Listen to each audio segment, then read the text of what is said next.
Hi, welcome back to another TerranScapes video.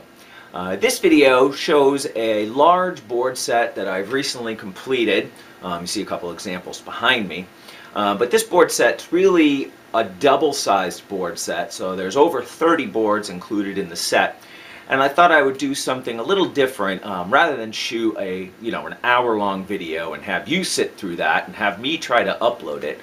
I thought I would break up the videos for this board set, not only to keep them at a reasonable length, but also so that I can upload them and have various links on the web page, on the web store, so that because some of these boards are definitely going to be going into the store and will be replacing some of the boards that are shown there. So what I'd like to do today is show you the complete set laid out on a table and talk about some of the features, but I will be going back and picking out individual boards for up-close shots, up-close video coverage of that.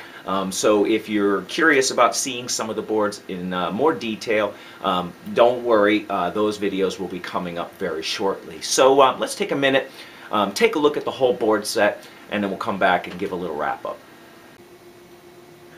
So here you can see the first set of the table in its entirety. Now this is currently making a 70 by 50 inch table.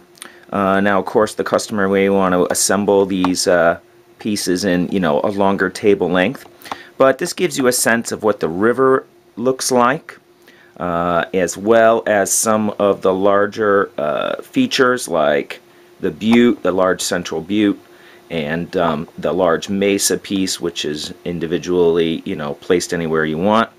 And gives you a nice overview of the river and how I worked pretty hard to make it have a serpentine appearance, taking a look at some rivers from deserts online, and I'll show you those pictures when I do the separate video for the rivers. I saw that they had sometimes a very winding appearance, and so I really wanted to capture that look in this set. Now one of the things you may notice is that I really have put quite a bit of vegetation around the boards, particularly amongst some of the more prominent features like the mesas, the rock boards, the dried mud boards, and that sort of idea, around the drying pond, I should say. And I just didn't want to leave those blank, and I really wanted to tap into some of the buffalo grass that I had on hand. So once I started adding those, I realized that it started to give some of the features a little bit of an island appearance, where there'd be a clump of vegetation, say around the large mesa, and that kind of started to make it look a little boxy when you laid out all of the boards. So I decided to go in on some of the plain boards and put in a scattering of vegetation, not much obviously, but just a little tiny touch here or there, particularly on this is a hill board, and I'll show you this from a different angle in a few minutes. And by hill I mean a very soft hill, very gradual, and I'll show that in a future video as well. But I wanted to put those around some of the spots as the river has a little bit of a more dense vegetation. The dried ponds, I put in some reeds. The dried mud, I put in some reeds around those. And for the rock outcroppings, of course, there was a patch of vegetation. So it occurred to me that I needed to sort of spread that out amongst some of the other more plain boards to give it a more unified look. Now, after checking these, and we'll talk about this probably again a little bit later, I found that with some of these smaller grass clumps and touches of vegetation, you can still place the buttes right on them, and it doesn't really pop them up much. And the nice thing about these little siltfloor tufts is they're pretty durable. So they actually, can be resilient with regards to being, sort of smashed lightly over, sort of short periods of time, say during the length of a game or something similar to that. So this gives you a sense, of course, also of the tightness and the evenness of the boards. Now this table is actually not flat. So it's got a little bit of a curve coming, actually it curves down a little bit. This is a blah blah blah, a table I made for Dystopian Wars, but it also functions as my general game table. I'll throw green felt over. Anyway, so it dips down a little bit here because it's warped over time, and likewise over here. But you really can see, that the seams are pretty tight. And I have sanded all of these boards down to a uniform height. I've done a lot of work to straighten these boards and to tighten up these seams and to make them unified in height at their corners and along their lengths. That added a considerable amount of work to the set, but I think it's time where I start producing a set that doesn't require customers to shim the boards if it's at all possible. Another thing that I worked really hard on doing, and hopefully you'll be able to see it, in an overall, is to really make the colors of the desert boards uniform as much as possible. So I made a master board and then painted all of the boards to match that master board. And, of course, there's going to be some variations, but I worked really hard to tie them together as much as I possibly could. And if anybody has painted desert surfaces like this, there is no room for mistake because there's no flocking to hide those mistakes.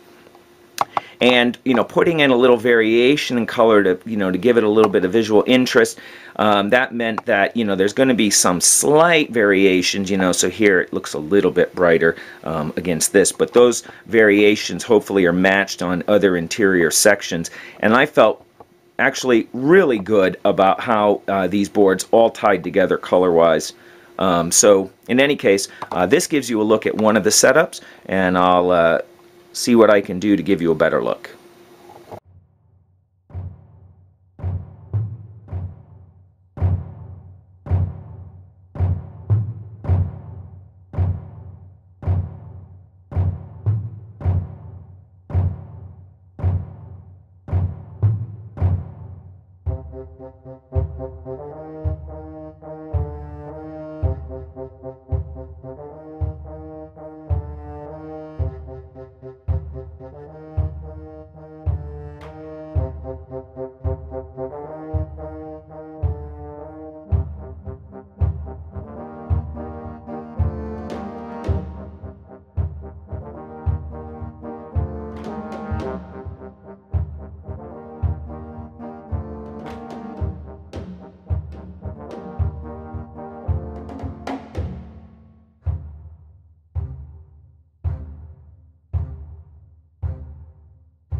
So here you can see a second setup of the boards.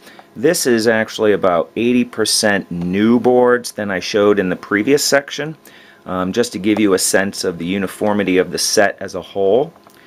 So this set includes the crater board here. Now I left the crater board without any soot marks, thinking in the desert that would be quickly covered by fresh sand, that sort of idea.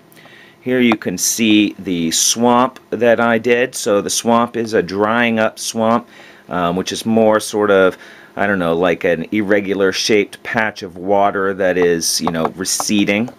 Here you get a slightly better shot of the chasm, and another set of the larger rock outcroppings, as well as, of course, a few of the buttes thrown in for comparison. So here you can get another sense, of course, of how the boards integrate in terms of color. Of course, I forgot to mention, this is the ruins. This is my new large ruin finished to match the desert scheme. And again, we'll talk about that in more detail upcoming. But again, some of the boards I've left, particularly some of the plain boards, I have left unadorned with vegetation, as those are likely to receive buttes more often than some of the other boards, particularly the ones with the hills. But I suppose if the customer really wanted me to add a few more tufts of grass scattered around to help tie things together, I could do that as well. Gives you a more distant angle at the river section. And looking at the river section, you can see With the two river end caps, you can create a sort of land bridge, allowing troops to move across that on foot. But of course, the end caps allow you to terminate the river at any point on the table, so it gives you a lot more flexibility in the layout. The set also included two 10-inch boards to facilitate a little bit easier layout as well. So this is really a flexible set that allows for numerous configurations and almost an endless variety of setups for multiple game systems and multiple scenarios, that sort of idea. So that gives you another shot at the board set, the integration of the color scheme, the tightness of the seams, and the variation of boards that are present.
So that gives you a little look at the entire board set, completed out on the table.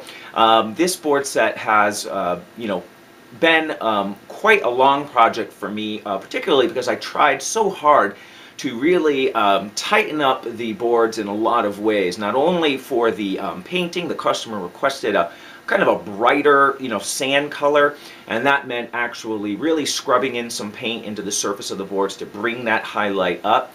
But I also tried very hard to bring all the boards as tight as I could in terms of their profile. So that required a pretty heavy amount of sanding, some flexing with some heat to reshape the boards. And in some cases where I've actually sanded them a little too low, putting in a couple shims below them, gluing those in place to bring them back up flush. And in fact, when I was setting up the boards for the videos, that I actually noticed there were still a few that had some little drops here or needed to be sanded just a little bit there. So this has been probably the highest investment in terms of my time into a board set. But I'm trying to create a set where it doesn't require shimming. I think a couple of the boards might need a little bit, but there's so many corners and edges to check. It's not surprising to me that maybe one or two might have gotten away from me.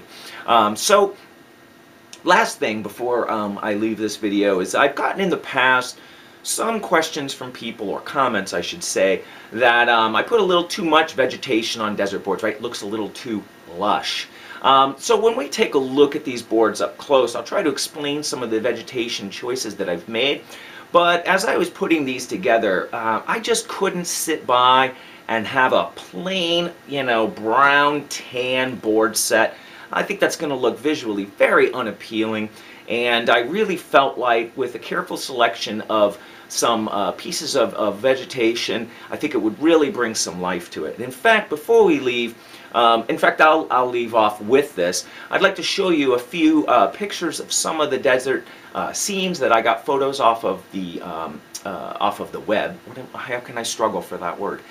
And I think that will give you a sense of what I was trying to draw from for inspiration. A lot of the shots that I looked at were actually heavily vegetated, but of course many of those plants, are in a dying state or dormant or whatnot, but not all.